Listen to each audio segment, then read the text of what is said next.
It's day 2, and before breakfast has even kicked off, it's filled Louise with dread. I don't normally wake up as much as I did last night. Worry what I was going to have for breakfast.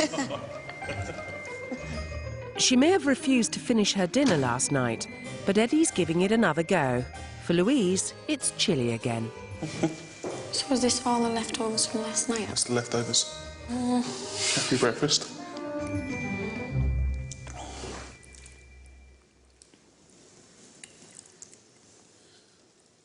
Despite being hungry, Eddie's suffering his liquid-only breakfast in silence.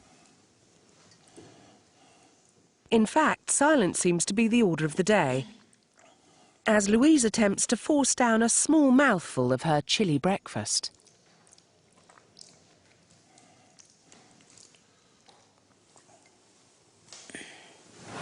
While Eddie is coping with his hunger pangs, Louise isn't coping at all and heads up to her room. I get the impression that Louise is struggling with it at the moment. It may well be that she's just not acclimatised into the process as quickly as I am. It's just a lot of focus on eating. It's quite uncomfortable. Louise is having second thoughts about taking part in the swap. Feel tired, headache, regretting it. Louise pushes herself to face lunch. You've got chicken and noodles with oyster sauce, with some of the chicken in tortilla wraps. With 2 failed meals behind her, could Eddie's stir-fry stir Louise's appetite? Seeing the side of it puts me off. It makes me feel full before I actually am full. So that's a no, then. Meanwhile, Eddie's getting his first proper solid food in 24 hours. It's just half a tuna and cucumber baguette. Not a big fan of cucumber.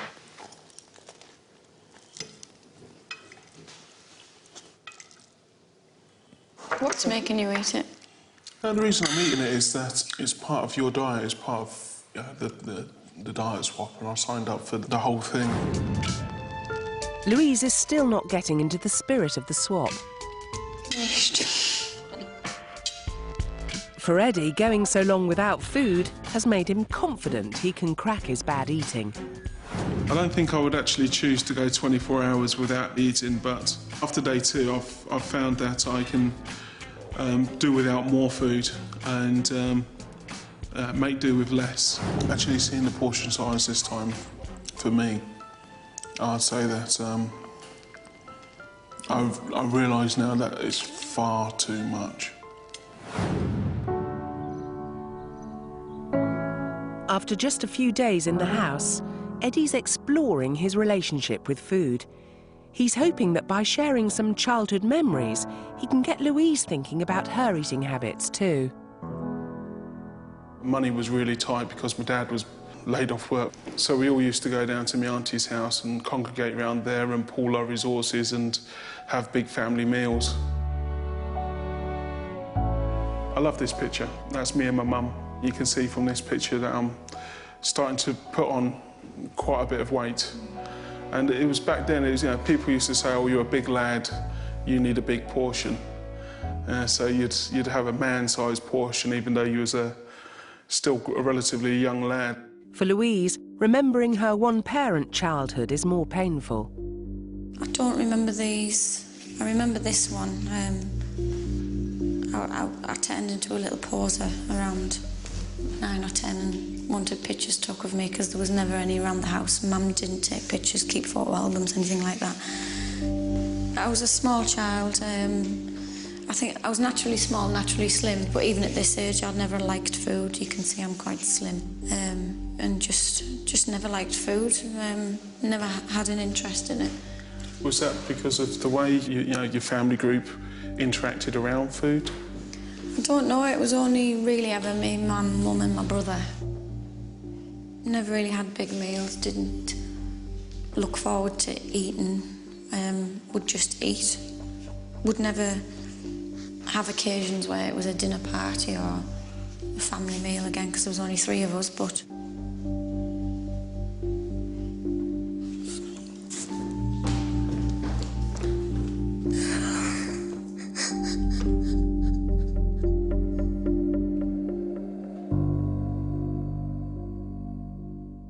I think we've touched slightly on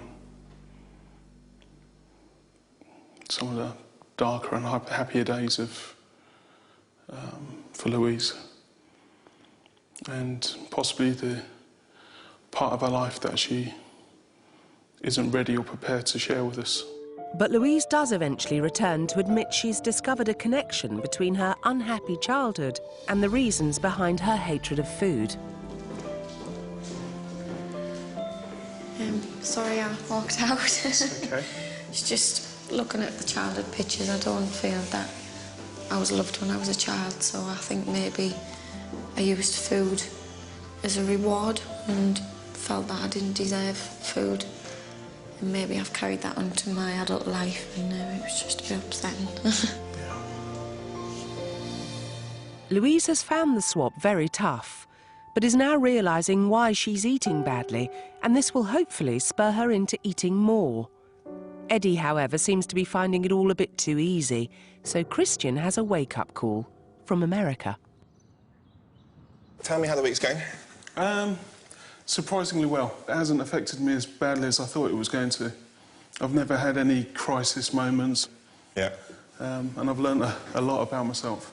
When you're home, you're going to be on your own. You're going to be having to do all this yourself. The temptations are going to be all around. You've got years of habit behind you and only a week here to try and change those things. So I need to do a little bit more with you. The plan is if things later on do start to slip, I want you to think back to this film. Aloha, my name's Quentin. I'm 40 stones. This is my story. I got big because my appetite was big. I would always ask for seconds for breakfast, seconds for lunch and dinner. It's hard. It's like you're addicted. It's like a drug user or alcoholic. You can't break that habit. It's a hard habit. The bigger I got, the more health problems I got. Since I'm so big, my blood and fluid can go down, but it has a hard time coming up. So it'll build up in my leg, and it will swell up. And I ended up in the hospital. And they told me, you know, we're gonna have to cut your leg to release the pressure. If they didn't do that, it would cause serious nerve damage. So they did, and I was in a coma for 4 days. And then it happened again. Back in the hospital, same leg. The surgeon told me, I'm gonna take your leg the next time you come in here. Either that or you're gonna die. This is the needle. Everything's all sterile and clean. The injections are for blood thinner. It's for my blood to flow easier, so I don't get blood clots in my legs or my lungs. Because blood clots, you can actually die from them. And I recently had a friend who died from a blood clot in his leg. He was big, but not as big as me. And when he died from that, that was just like, oh, whoa. If you do it wrong, you get bruises like this. It does hurt. Being my size, there's lots of things that's difficult for me. Taking a shower, just being hugged. To have somebody to wrap their arms completely around you that's a blessing. I never ever had somebody hug me completely, you know? And I can't wait till that day. I will say, Edmund, make the right choices in life. You are in charge of your life, so it's you that make the choices on putting the right food or the wrong food in your system. Then look at me, I made the wrong choices. Don't wait till it comes too late. Don't take life for granted. Life is too precious. I could relate to him.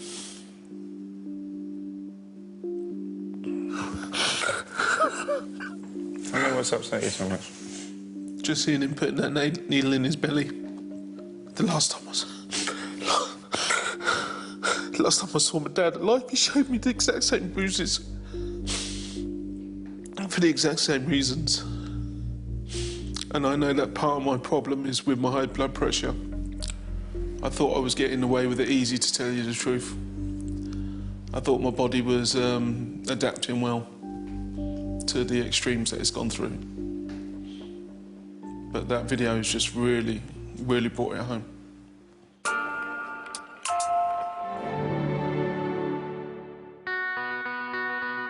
Eddie's mulling over Christian's warning, but Louise has been doing some serious thinking too. Hello. Hiya. Just thought I'd come and say that sorry for being a grump all week. The reason I've been so grumpy and kind of reserved is I felt if I let go, then I'd crumble into pieces and I'd be worried how I'd get myself back together. So I have been kind of holding back because I didn't want to face the emotional side to everything, and I was worried that if I cried I wouldn't stop. So yeah, so glad that you've actually, you know, you've actually accepted it in, you know, the information in, and that you're getting something out of it. Because I was worried about you at times. Thank you. Good luck.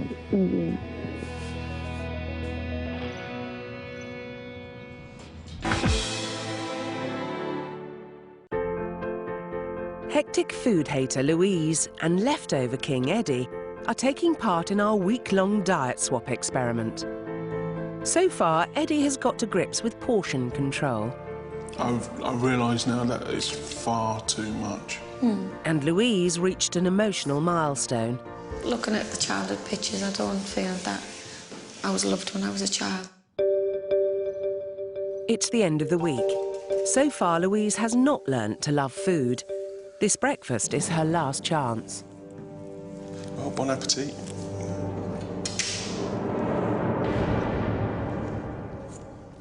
This is nice. Yeah? Good.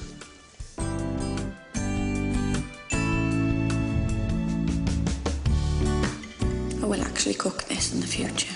Yeah? We're happy. Like eggs on tortillas, it's nothing. I'd never have thought of that. All done?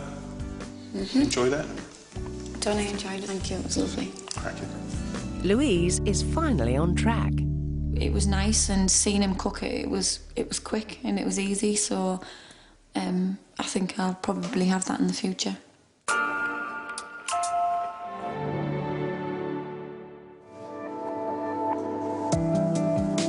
Eight weeks ago, Fiona, Morag, Ashley and Roz embarked on a course of therapy to tackle their eating disorder, anorexia nervosa. To me, anorexia feels almost like a mask that I wear. I feel like I can't quite break through that mask and show people who I really am. I have forgotten what it's like to be normal. I think I can see it and I can almost touch it, but I can't quite get there. Go on then, throw it to me.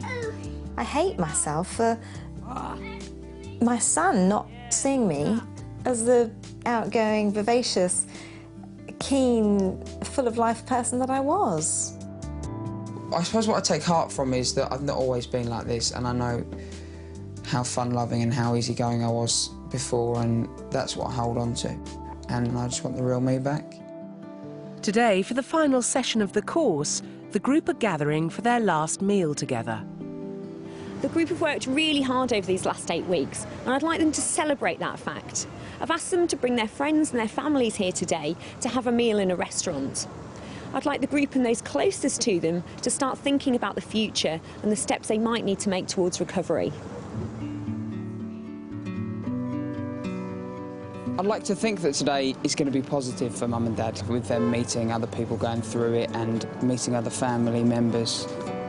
Adam's very keen to meet people who are in the same boat as we are, but it'll probably be quite good for him to get some support from people who are like him. It's kind of nice to meet everybody's families, and it's nice to have Richard here with me for a bit of moral support.